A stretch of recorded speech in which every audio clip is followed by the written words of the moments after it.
Hello everyone and welcome back to another video. Today is a Sunday and I want to do a Q&A because we've had a lot of questions on the channel recently and we're really busy tomorrow.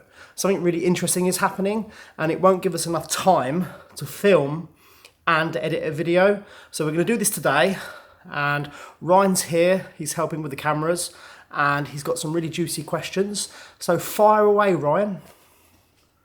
Do you ever feel intimidated by the sheer scale of the restoration? It's an absolute mammoth job. Really good question. So we just take it one room at a time generally, and we don't focus on too much.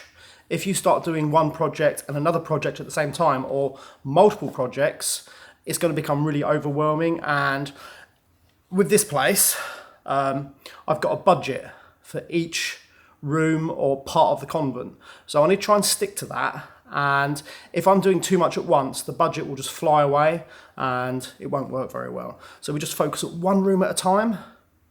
And then from there, it's actually quite easy because once that room's finished, you move on to the next. And I don't know, it just makes it so much easier. What is the budget then? I'm not going to share that just yet. Fair enough. Have you guys thought about installing solar either at the convent or the chateau?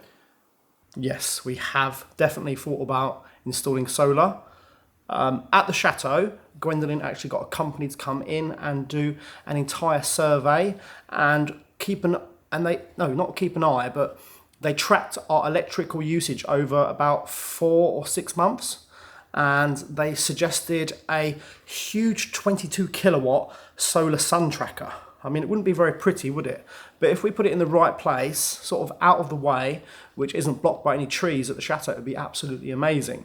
At the convent, the garage would be quite a good place, but not facing the courtyard because it gets the sun most of the morning.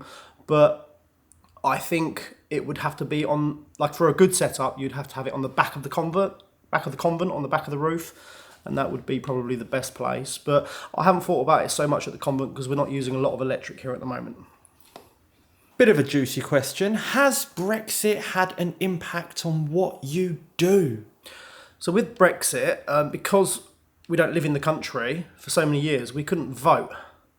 So we had no way of, having our little input in that as expats in France.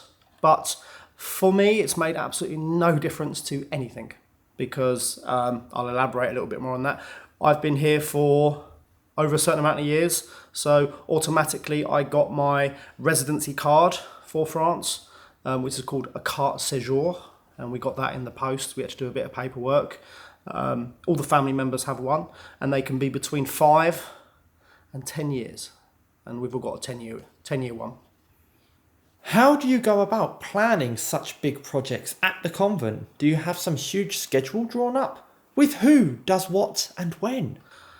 Every day that I come to the convent, I've got no idea what I'm doing. And that is the truth.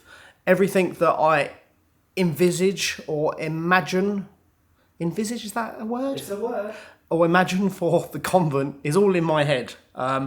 The plans, I do normally do some sketches and things like that, just for ideas and with measurements, and we do plan things a little bit, but most of the time it's all up here, I imagine. I don't know. Maybe it's not a good way to do it, but...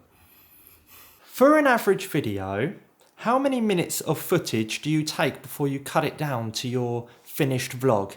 Now, both of you and Ryan are experienced in editing. About how long does it take to edit a single video?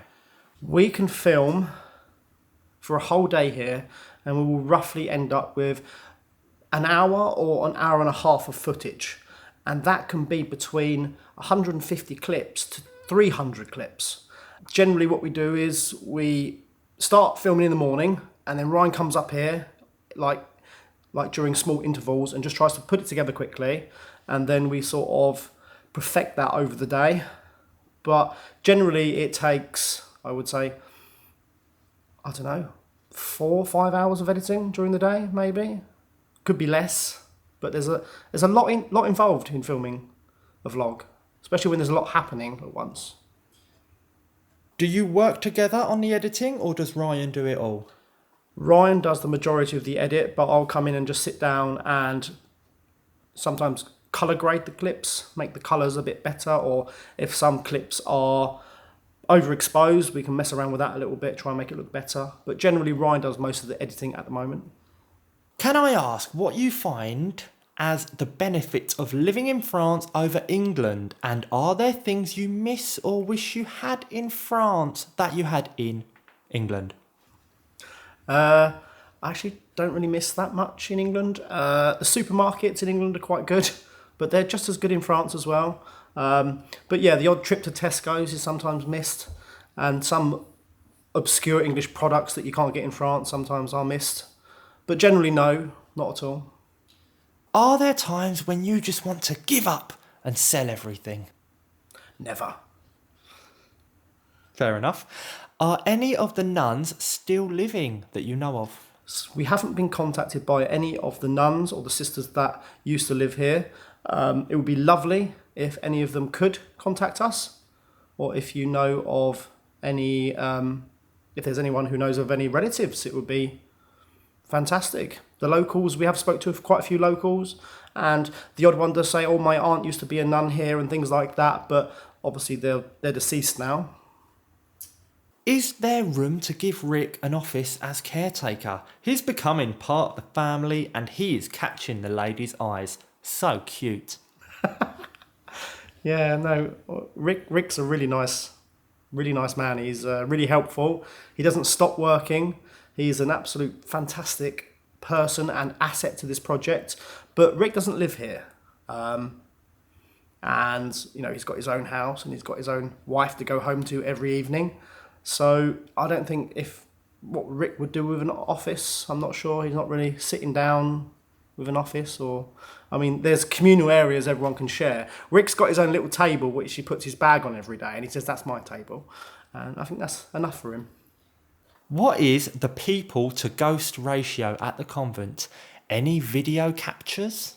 Well, actually, funny enough, I came here this morning quite early, and I noticed that a door was open.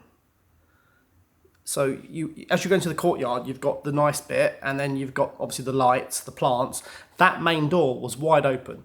So I checked all of the footage last night, and in fact we can put this clip in the video if you want, Ryan.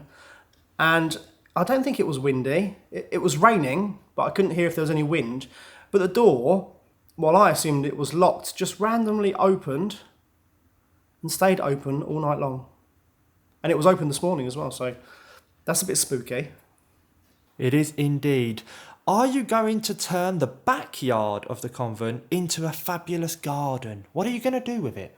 Once it's cleared and everything's gone and removed out the way, all like the stuff that we've cut down, we've very carefully gone into the back garden and removed everything by hand. I mean, I could get a digger in there. The neighbours will probably let me go across their garden. But I wanted to not cause too much destruction in there and keep all of the roses, the beautiful old plants that have been planted there over the years.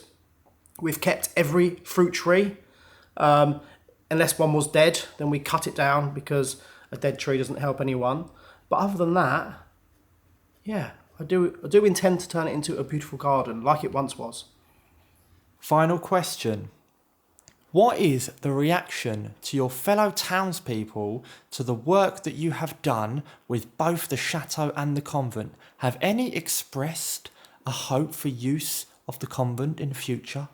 Yes, the townsfolk have very, very graciously opened their arms to us. Sorry, it doesn't make any sense. No, they're really happy to see it transformed from a disused, run-down, dilapidated building to what it currently is, which is actually not that bad. And I know we haven't done that much work here, but just clearing the courtyard, putting some lights up, you know, just getting rid of all the weeds and all the rubbish everywhere, painting all the windows. You know, they're really happy. And to see the new gates as well put on the property, they're really happy about that. We do get quite a lot of people saying, oh, you're the ones who bought the convent. They asked what we were going to do with it. Even like the video from Friday, the gentleman at the local déchetterie or dump, he was asking us questions about it because he said he's seen the videos on Facebook, but I think he meant YouTube. unless it was posted on Facebook. But yeah, he shows a keen interest as well. They all do in the local town. So it's really nice to see that people are appreciative of what we're doing here.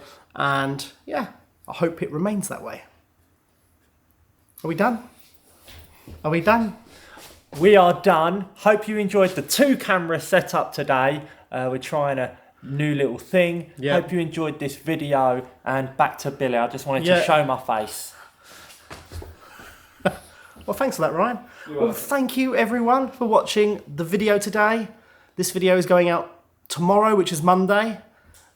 So yeah, that makes sense. Doesn't make much sense to me. Just because we're filming tomorrow, we're going on a little journey. Woo! And we're going to be joined by Michael and Alexander. And yeah, it's going to be good fun. And then the next video will be Tuesday, and you'll see all of that, what we did tomorrow and the next day. So yeah, thanks for watching everyone, and we'll see you all on Tuesday. Bye-bye.